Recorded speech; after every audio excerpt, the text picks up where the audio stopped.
14절의 말씀입니다. 민수기 9장 6절에서 14절의 말씀 앞에 있는 화면에도 나와 있습니다. 같이 읽도록 하겠습니다. 그때의 사람의 시체로 말미암아 부정하게 되어서 유월절을 지킬 수 없는 사람들이 있었는데 그들이 그날에 모세와 아론 앞에 이르러 그에게 이르되 우리가 사람의 시체로 말미암아 부정하게 되었거니와 우리를 금지하여 이스라엘 자손과 함께 정한 기일에 여호와께 헌물을 드리지 못하게 하심은 어찌함이니까.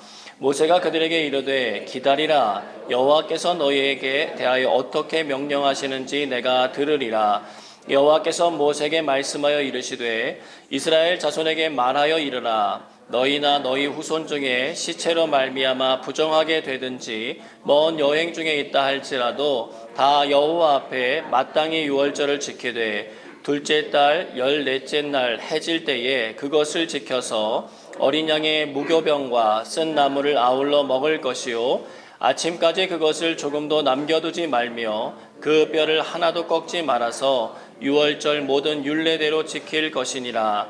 그러나 사람이 정결하기도 하고 여행 중에도 있지 아니하면서 유월절을 지키지 아니하는 자는 그 백성 중에서 끊어지리니 이런 사람은 그 정한 기일에 여호와께 헌물을 드리지 아니하였은즉 그의 죄를 담당할지며 만일 타국인이 너희 중에 거류하여 여호와 앞에 유월절을 지키고자 하면 유월절 율례대로 그 규례를 따라서 행할지니 거류민에게나 본토인에게나 그 율례는 동일할 것이니라. 아멘. 오늘은 지키려는 마음이라는 제목으로 주의 말씀 증거하도록 하겠습니다. 항상 우리에게 가장 선한 길, 은혜의 길, 그리고 생명길로 인도하시기 원하시는 하나님의 사랑이 우리 귀한 성도님들의 삶 가운데 가득하시기를 주님의 이름으로 축복합니다. 미국의 심리학자 토마스 모리아티라고 하는 사람이 경마장의 도박꾼들에게서 재미있는 현상을 발견하게 되었습니다. 도박꾼이 자신이 고른 말에 판돈을 걸게 되면 그 순간부터 그는 그 말에 자신감을 가지면서 이 말이 틀림없이 우승을 하게 될 거라고 하는 그런 생각을 갖고 믿는다는 것입니다. 그러면서 우리가 어떤 결정이나 선택을 하면 자신이 내린 그 약속 때문에라도 그것을 어떻게든 지키려고 한다는 것입니다. 그러면서 그는 이 원리를 이렇게 불렀습니다. 대답 일관성의 원리다. 그래서 그 자신의 이론을 증명하기 위해서 한 가지 실험을 진행합니다. 바닷가에 갔어요. 그래서 무작위로 한 20명의 관광객을 고르고는 연구원을 도둑으로 위장해서 보냈습니다. 그래서 관광객 앞에서 자고 있는 다른 관광객의 지갑을 몰래 훔쳐서 가져가게 하는 거예요. 물론 그 잠자는 관광객도 연구원이었습니다. 그런데 20명 중에서 몇 명만 도둑을 제지했을까요? 여러분 한번 맞춰보세요. 한번 숫자로 한번 표시해 보시기 바랍니다. 네, 몇 명 정도가 남이 이렇게 훔쳐가는 걸 보고 아우 저러면 안 되는데 그러면서 그 도둑을 제지했을까요? 놀랍게도 20명 중에 4명만이 일어나서 그러면 안 된다고 하면서 용감하게 도둑을 제지했습니다. 그는 실험 내용을 조금 바꿨습니다. 이번에는 피해 관광객으로 가장한 연구원이 잠들기 전에 자신이 잘 보이는 어떤 한 사람에게 내가 이제 좀 누워서 자려고 하는데 나의 지갑을 좀 잘 살펴달라고 부탁했고 피실험자가 승낙한 다음에 누가 찾아와요? 도둑이 찾아오게 한 것입니다. 그랬더니 20명 중에 몇 명이 그것을 제지했을까요? 좀 믿음을 쓰세요. 몇 명이 들어왔을까요? 19명이나 되는 사람들이 용감하게 일어나서 도둑을 제지했다는 거예요. 자신이 한 약속을 지키기 위해서 그들은 그 상황을 피하고 싶은 자기의 본성을 억누르는 그런 모습을 발견하게 되었다는 것입니다. 자, 2024년도 새해가 밝은 게 엊그제 같은데 어느덧 한 달의 반이 지나갔습니다. 여러분들이 요즘 누군가와 약속을 하신 것들은 무엇입니까? 그리고 그 약속들 잘 지키면서 살아가고 계십니까? 저도 12월 25일에 부임한 이래로 우리 교인분들과 스케줄을 잡아서 신방을 계속 진행 중에 있습니다. 마음 같아서는요, 그냥 하루에 모두 만나서 다 익히고 제가 이름도 다 불러드리고 그러면 참 좋겠는데 몸은 하나고 시간과 장소가 제한이 있기 때문에 그럴 수가 없습니다. 아직 만나본 분들보다 만나보지 못한 분들이 훨씬 많은 게 제 현실입니다. 그러나 제 마음만은 우리 모든 우리 성도님들을 향하여 나아가고 있다는 것을 꼭 기억해 주시기를 바랍니다. 여러분, 눈이 작은 사람이 안 보일 것 같지만 상당히 날카롭게 잘 보고 있습니다. 그래서 여러분, 한 사람 한 사람의 눈을 마주치기 위해서 제가 나름대로 굉장히 노력하고 있거든요. 제 마음이 여러분을 향하고 있다는 것만 믿어주시면 되겠습니다. 자, 현재는 교회 연장자 되시는 분들과 등록하시는 새가족 중심으로 신방을 진행하고 있습니다. 은혜와 사랑이 풍성한 만남들이 이어질 수 있도록 기도 부탁드리겠습니다. 근데 여러분, 한번 생각해 보세요. 제가 우리 성도님과 어떤 만날 시간과 장소를 정했다면 제가 어떻게 해야 되겠습니까? 그 시간을 지켜야 되는 거예요.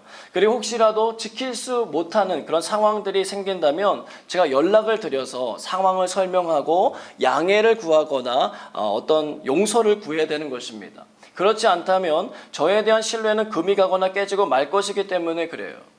자, 새해가 되면 사람들은 저마다 새로운 기대를 가지고 자기 자신에게 혹은 다른 사람들에게 무언가를 작정하고 약속을 합니다. 야, 올해는 내가 이것을 꼭 해볼게. 올해는 내가 저것을 꼭 끊어볼게. 여러분, 그래서 약속했기 때문에 지키고 싶어하는 마음들이 우리 가운데 있어요. 문제는 그것이 생각보다 쉽지 않다는 거예요. 그러한 것들은 그동안 살아왔던 우리 자신의 오랜 습관들과 결별을 해야 하는 부분들이기 때문에 그렇습니다. 여러분, 팔이 어디로 굽나요? 안으로 굽는 것처럼 우리에게 익숙한 것들로부터 반대되는 일을 이룬다는 것은 쉽지 않습니다. 그러나 바라기는 선한 마음으로 약속하게 된 작정들이 하나님의 도우신 가운데 이루어지는 놀라운 은혜들을 경험하시는 올 한 해 되시기를 주님으로 축복합니다. 아멘 하시는 분에게 그러한 복이 임하게 될 줄로 믿습니다. 네, 오늘 여러분, 특별히 사람만이 아니라 하나님과의 관계 속에서도 무언가 선하고 아름다운 새로운 다짐을 하고 그 약속을 지켜나가는 은혜가 있으셨으면 좋겠어요. 오늘 우리가 읽은 민수기의 말씀은 이스라엘 백성들에게 나타난 하나님의 약속과 그것을 지켜나가기 위하여 벌어진 하나의 사건이 다뤄지고 있습니다. 이 일을 통해서 우리의 삶에 말씀하고자 하시는 하나님의 마음을 깨닫는 시간이 되기를 원합니다. 자, 민수기 9장 7절의 말씀 같이 읽겠습니다. 그에게 이르되 우리가 사람의 시체로 말미암아 부정하게 되었거니와 우리를 금지하여 이스라엘 자손과 함께 정한 기일에 여호와께 헌물을 드리지 못하게 하심은 어찌함이니까. 아멘. 오늘날 첫 번째 메시지 같이 읽어보겠습니다.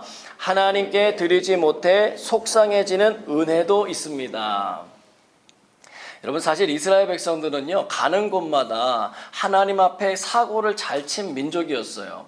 여러분, 성경을 한번 쭉 읽어보시면 알겠지만 이스라엘 백성들은요, 조금만 힘이 들면 잘하는 말이 있었습니다. 야, 애굽 사람을 섬기는 것이 광야에서 죽는 것보다 낫겠다. 하나님께서 들으시면 정말 속상할 만만 잘 늘어놨어요. 그렇게 애굽에서 벗어나게 해달라고 울면서 부르짖으면서 기도할 때가 무색할 정도로 그들은 틈만 나면 하나님 앞에 원망하고 불평하는 일을 했다는 것입니다. 여러분, 하나님께서 10가지나 되는 초자연적인 재앙을 통해서 이스라엘 백성들을 당시 세계 최강이라고 불렸던 이집트로부터 건져내셨어요. 우리나라의 광복절이 중요한 것처럼 이스라엘 백성들에게는 이때를 기억하고 감사하는 유월절이 참 중요합니다. 여러분, 유월절이라고 하는 건 패스오버, 넘어갔다라고 하는 뜻이에요. 무엇이 넘어갔느냐?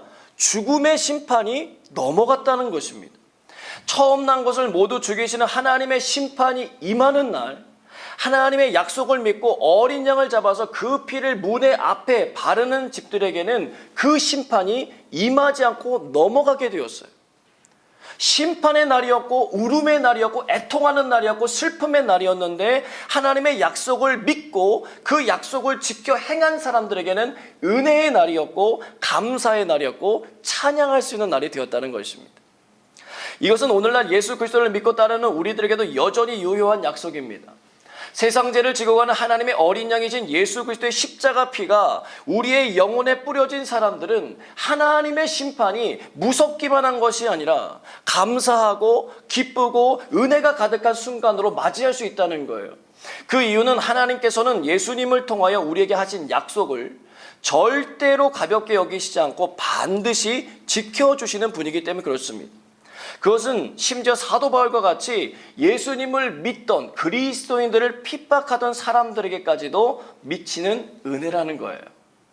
자, 요한복음 3장 16절에서 18절 말씀 같이 읽어보겠습니다. 하나님이 세상을 이처럼 사랑하사 독생자를 주셨으니 이는 그를 믿는 자마다 멸망하지 않고 영생을 얻게 하려 하심이라. 하나님이 그 아들을 세상에 보내신 것은 세상을 심판하려 하심이 아니요 그로 말미암아 세상이 구원을 받게 하려 하심이라. 그를 믿는 자는 심판을 받지 아니하는 것이요 믿지 아니하는 자는 하나님의 독생자의 이름을 믿지 아니하므로 벌써 심판을 받은 것이니라. 아멘. 심판이 아닌 구원을 주시려고 하시는 하나님의 사랑을 받아들이셔서 그 은혜를 누리며 살아가시는 저와 여러분 모두가 되시길 주님의 이름으로 축복합니다. 자, 그런데 오늘 민수기 말씀을 보니까 하나님 앞에 늘 실망감을 자주 안겨주던 이스라엘의 사람들이 정신이 번쩍 들 만한 사건이 발생해요. 그들 중에 몇 사람이 애굽에서 나온 지 1년이 지난 다음에 드리려고 하는 이 유월절을 지키려고 할 때에 모세와 아론을 찾아와서 문제 제기를 하는 거예요. 사람의 시체로 말미암아 유월절을 지킬 수 없는 것이 너무 속상합니다. 우리도 하나님 앞에 정해진 이 기간에 헌물을 드리고 싶습니다. 기회를 달라는 거예요. 머리에 띠만 들어오지 않았지 거의 데모하는 수준인 겁니다. 기회를 달라, 기회를 달라. 우리가 하나님 앞에 예물 드릴 수 있도록 기회를 달라는 거예요. 자, 그런데 그들은 사실 다른 선택을 할 수도 있었어요. 야, 하필이면 이때 시체 때문에 정결하지 못하게 될 게 뭐냐. 야, 나는 있잖아, 정말 하나님께 드리고 싶었는데 안 되겠네. 어쩔 수 없지 뭐. 규정이 그런데 어떡해. 이렇게 하면서 얼마든지 뒷걸음할 수도 있었어요. 그런데 그렇게 하지 않았다는 거예요. 너무 기특한 모습인 거예요. 여러분, 제법 알려진 이야기가 하나 있습니다. 시냇물 위로 외나무 다리가 놓여 있는데 한 여인이 그 다리를 반드시 건너가야만 했어요. 근데 다리가 보니까 금방이라도 막 무너질 것 같이 위험해 보이는 것입니다. 호흡을 길게 가다듬고 마음을 집중한 다음에 가려고 하는데 너무 두려운 거예요. 여러분, 두려울 때는 뭐 해야 돼요? 자동으로 나오셔야죠. 자, 두려울 때는 뭐 해야 돼요? 기도해야죠. 그래서 이 여인도 기도하기 시작했습니다. 하나님, 제가 이 다리를 무사히만 지나가게 해준다면 제 전 재산을 바쳐서 하나님의 일에 사용하겠습니다. 그 기도를 하니까 갑자기 담대함이 생기더래요. 그래서 한 발짝 한 발짝 이렇게 조심조심 가게 됐더니 못 갈 줄만 알았던 그 다리를 다리 중간쯤 가게 되더랍니다. 다리 중간쯤 가니까 갑자기 후회가 확 밀려오기 시작하더래요. 그래서 다시 기도하기 시작했습니다. 하나님, 제가 이 다리를 건너면 제가 약속한 대로 하나님께 전 재산을 다 드리게 될 거고 저 거지가 될 것 같습니다. 하나님도 그렇게 되는 거 원치 않으시죠? 제가 재산의 절반만 하나님께 드려도 이해해 주실 거라고 믿습니다. 또 이럴 때는 잘 믿어요. 그렇죠? 그래서 또 조심조심 걸어가는데 거의 다 지나갈 때까지 아무런 일이 생기지 않는 거예요. 거의 다 올 무렵 되니까 또 마음이 어떻게 돼요? 또 마음이 달라지는 거예요. 하나님, 아무리 생각해봐도 재산의 반은 좀 심한 것 같습니다. 건너보니까 이렇게 다리가 위험한 것 같지도 않고 제가 조금만 헌금해도 이해해 주시지 않겠습니까? 그럴 줄로 믿습니다. 또 그러는 거예요. 근데 그 순간에 갑자기 다리가 흔들거리면서 무게중심이 확 휘청거리는 거예요. 갑자기 다급한 마음에 그녀가 기도하기 시작했습니다. 하나님, 맨 나중에 한 말은 농담입니다. 그걸 진심으로 받아들이시면 어떡합니까? 그러면서 기도했다는 거예요. 여러분, 우스갯소리 같지만 대부분의 사람들은 기본적으로 자기의 재물을 지키고자 하는 마음이 커요. 이유가 있다면 어떻게 해서든지 자기의 재물을 지킬 핑곗거리를 찾습니다. 지키고자 하는 마음이 나쁜 것은 아니에요. 그러나 문제는 드려야 할 것을 드리지 않을 때 문제가 생긴다는 거예요. 신명기 23장 21절로 23절의 말씀 같이 읽어보겠습니다.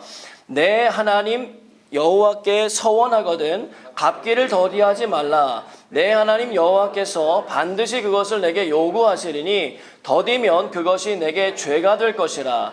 내가 서원하지 아니하였으면 무죄하리라. 그러나 내 입으로 말한 것은 그대로 실행하도록 유의하라. 무릇 자원한 예물은 내 하나님 여호와께 내가 서원하여 입으로 언약한 대로 행할지니라. 아멘.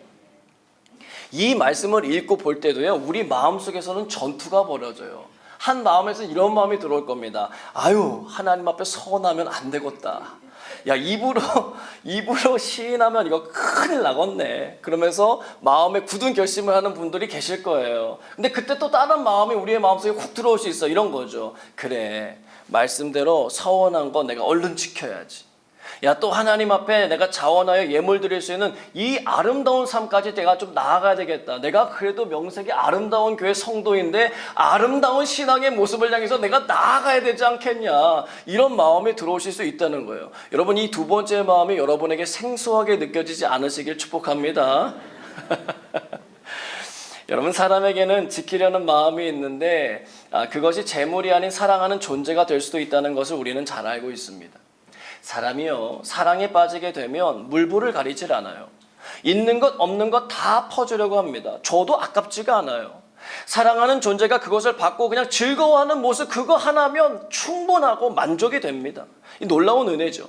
창세기 29장에 보면 야곱이 사랑에 빠진 라헬을 얻기 위해서요, 7년 동안을 정말 열심히 일했는데 성경은 뭐라고 기록하냐면 그녀를 사랑하기 때문에 그 7년이 며칠같이 느껴졌다라고 기록하고 있어요. 예전에 명품백을 노리는 도둑들에게 돌던 말이 하나 있습니다. 비가 올 때 잘 보라는 거예요. 비가 올 때 백을 우산처럼 쓰면 그건 가짜고, 백을 옷으로 감싸면 그건 진짜라는 거예요. 그거 빨리 가서 훔쳐와야 된다는 거예요. 자, 일리 있는 말이죠. 여러분은 요즘 무엇을 지키려고 애쓰십니까?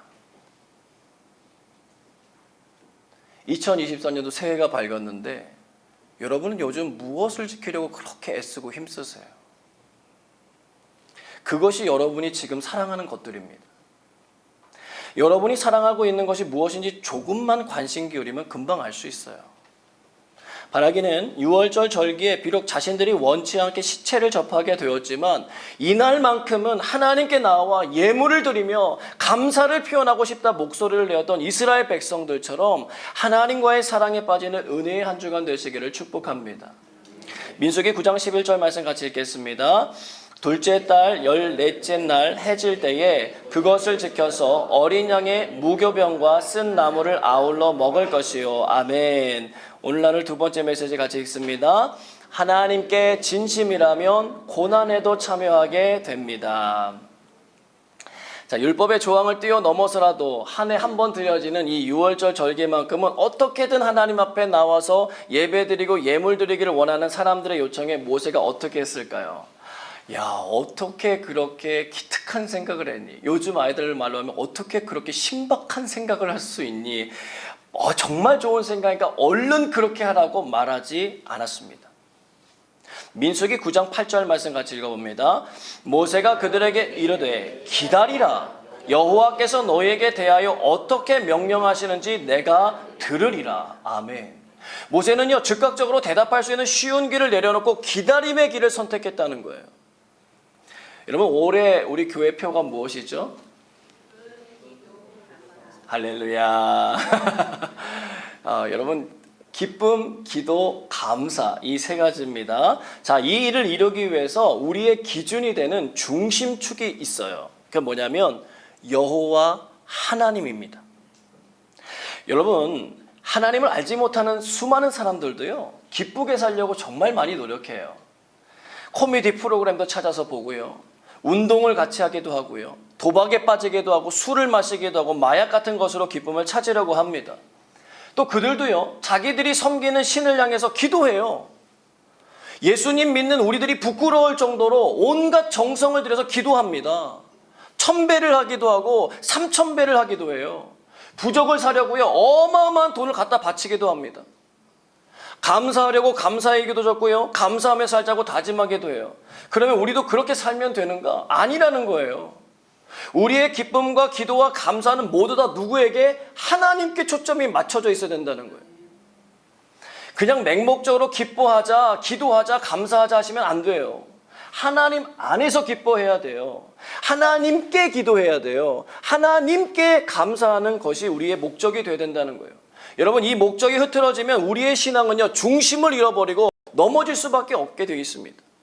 한 해 동안 표를 지키려고 나름대로 열심히 산 것 같은데 지나고 보니까 하나님과는 아무런 연관이 없어가지고 결국 하나님 앞에 딱 섰는데 하나님께서 우리를 바라보시면서 야, 나는 너를 도무지 모르겠다라고 말씀하시면 그것만큼 억울한 일이 어디 있어요? 하나님께서 명령하시는 바를 듣기 위해서 기다릴 줄 아시기를 바랍니다. 우리나라 사람들은 성미가 좀 급해요. 그래서 기다리는 걸 잘 못합니다. 하나님의 말씀을 읽기는 하는데 묵상하는 건 굉장히 버거워해요. 남이 떠먹여주는 밥은 먹으려 하지 내 자신이 직접 떠서 밥을 먹으려고 하질 않아요. 설교를 듣는 것에만 익숙하지 이 말씀 속에서 진리를 발견하고 그 진리를 지키려고 노력하질 않아요. 왜요? 기다리는 게 힘들기 때문에 그래요. 그런데 여러분, 힘들어도요, 반드시 필요하다면 지킬 수 있어야 합니다. 하나님의 법을 아는 모세는 그들의 마음이 기특할지라도 자기 마음대로 그 일을 결정하지 않고 누구에게? 하나님께 결정권을 내어드렸다는 거예요. 감사하게도 하나님은 그들의 진심을 받아주셨고요, 유월절에 대해서 예외 조항을 허락해 주셨습니다. 구원의 감격과 은혜에 감사하는 일은 형식에 구애받지 않는 길을 열어주신 것입니다. 자, 그런데 그 조항을 허락하시면서 하나님께서 바로 이어서 당부한 말씀이 11절에 있는 말씀인 거예요. 무교병과 쓴 나물을 먹으라는 거예요. 여러분, 무교병이 뭐냐면 말 그대로 누룩이 들어가지 않아서요, 납작해요. 그리고 먹어보면 맛도 별로 없어요. 그리고 누룩이 안 들어가니까 부풀질 않으니까 뭐예요? 딱딱하고 막 그래요. 부드럽지가 않아요. 나물은 나물인데 달짝지근한 나물이 아니에요. 우리 비빔밥 좋아하잖아요. 비빔밥에 꼭 들어가는 게 나물이잖아요. 그런데 그 나물 말고 어떤 나물이요? 쓴 나물을 먹으래요. 생각만 해도 입에 침이 곪지 않습니까? 쓴 나물을 먹으래요. 달면 삼키고 쓰면 뱉는다는 말처럼 쓴 나물을 먹는 것은 사람에게는 별로 반가운 일이 아닙니다. 그냥 감사 예물만 드리면 되지 굳이 이렇게 입에 피곤함을 주면서 어렵게 할 필요가 있는가? 여러분, 사람이 먹는 즐거움이 대단한 건데 평소 생활하면서 즐겁게 먹던 습관을 반대하는 거니까 이게 얼마나 힘들겠냐고요. 근데 여러분, 하나님께서 그렇게 하려고 이스라엘 백성들에게 시키신 이유는 그들을 괴롭게 하거나 힘들게 하려는 목적이 아니에요. 여러분, 우리의 영혼과 육체는 분리되어 있지 않습니다. 함께 묶여 있어요. 유월절 절기를 맞아 하나님의 말씀에 순종함으로 입의 고난에 참여하게 되었을 때 하나님께서는 닫혀졌던 우리의 영혼의 기쁨과 감사를 열어주시는 줄로 믿습니다.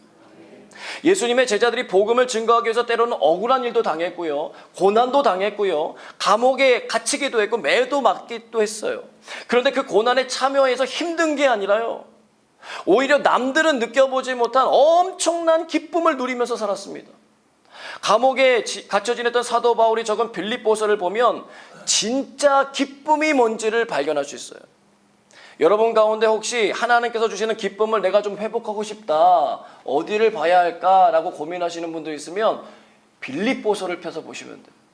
몇 장 되지 않아요. 빌립보서를 한번 2주번 주간에 이렇게 읽어보시면 진짜 하나님이 주시는 기쁨이 뭔지를 알게 됩니다. 빌립보서 이 시간에는 4장 4절에서 7절만 한번 읽어보겠습니다. 같이 읽습니다. 주 안에서 항상 기뻐하라. 내가 다시 말하노니 기뻐하라. 너희 관용을 모든 사람에게 알게 하라. 주께서 가까우시니라. 아무것도 염려하지 말고 다만 모든 일에 기도와 간구로 너희 구할 것을 감사함으로 하나님께 아뢰라. 그리하면 모든 지각에 뛰어난 하나님의 평강이 그리스도 예수 안에서 너희 마음과 생각을 지키시리라. 아멘. 상황적으로는 기뻐하기 어려운 상황이었지만 그는 항상 기뻐했습니다. 여러분, 이거 억지로 한 거 아니에요. 이를 꽉 깨물면서 나는 기뻐해야지 하신 거 아니에요. 그는 살아계신 하나님께 기도할 수 있는 특권을 잘 누렸던 사람입니다.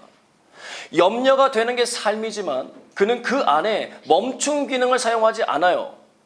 재생 버튼을 눌러가지고 자기가 더 가야 하고 갈 수 있는 길인 감사함으로 하나님께 기도하기를 선택했다는 거예요. 그랬더니 하나님께서 그에 대한 응답으로 선물을 보내주십니다. 어떤 선물이에요? 감옥에서 벗어나게 하신 게 아니었어요. 그를 괴롭히던 사람들이 저주받은 거 아니었습니다. 모든 지각에 뛰어난 하나님의 평강이 임했다는 거예요. 그러자 그는 마음의 감옥에 갇히지도 않고 염려의 웅덩이에 빠지지도 않습니다. 자유해요. 왜? 그 평강이 얼마나 강력한지 그의 마음과 생각을 지켜주더라는 것입니다. 사람은요, 하나님께서 홀로 설 수 없게 만든 존재인데 자꾸 홀로 서려고 하니까 힘든 거예요. 하나님께 붙들리시길 바랍니다. 하나님 의지하시기를 바라요. 그래야 우리가 진정으로 안정을 찾고 중심을 잃어버리지 않을 수가 있습니다. 여러분, 십자가 고난이 없는 부활의 영광은 없어요. 무교병과 쓴 나물처럼 오늘 우리들의 삶을 새롭게 하시기 위해서 하나님께서 지키라고 하시는 일들이 있어요. 주의 몸된 교회를 위해서 섬기는 일이 될 수도 있고 예배나 기도회를 더 드리는 일이 될 수도 있어요. 진짜 오늘 말씀 그대로 정말 맛없는 빵이나 쓴 그런 나물을 먹어야 할 수도 있고요. 금식을 해야 할 수도 있어요. 그리고 그것들은 맛없는 빵과 쓴맛이 나는 나물처럼 우리에게 별로 달갑지 않은 도전이 될 수도 있습니다. 여러분, 신앙생활을 한 지 시간이 오래 흘렀는데도 여전히 우리가 주일 예배 한 번 드리는 것으로 만족하고 있다면 이제는 스스로에게 질문하셔야 돼요. 하나님과 여러분의 관계가 도대체 어떻게 되어 있는지 점검하셔야 돼요. 의무방어를 기뻐하지 마시고 사랑의 깊은 데로 나아가시기를 축복합니다. 그리고 그 일이 힘들게만 느껴진다면 괜찮아요. 오늘 하나님께 기도하시면 됩니다. 어떻게 해요? 아무것도 염려하지 말고 내가 왜 자꾸만 이렇게 뒤로 물러나는가 염려하지 마시고 기도하세요. 뭐라고요? 하나님, 하나님의 사랑에 제가 믿음으로 반응하기 원합니다. 하나님, 하나님의 사랑에 제가 감사하기를 원합니다. 하나님, 제가 하나님의 사랑에 기뻐하기를 원합니다.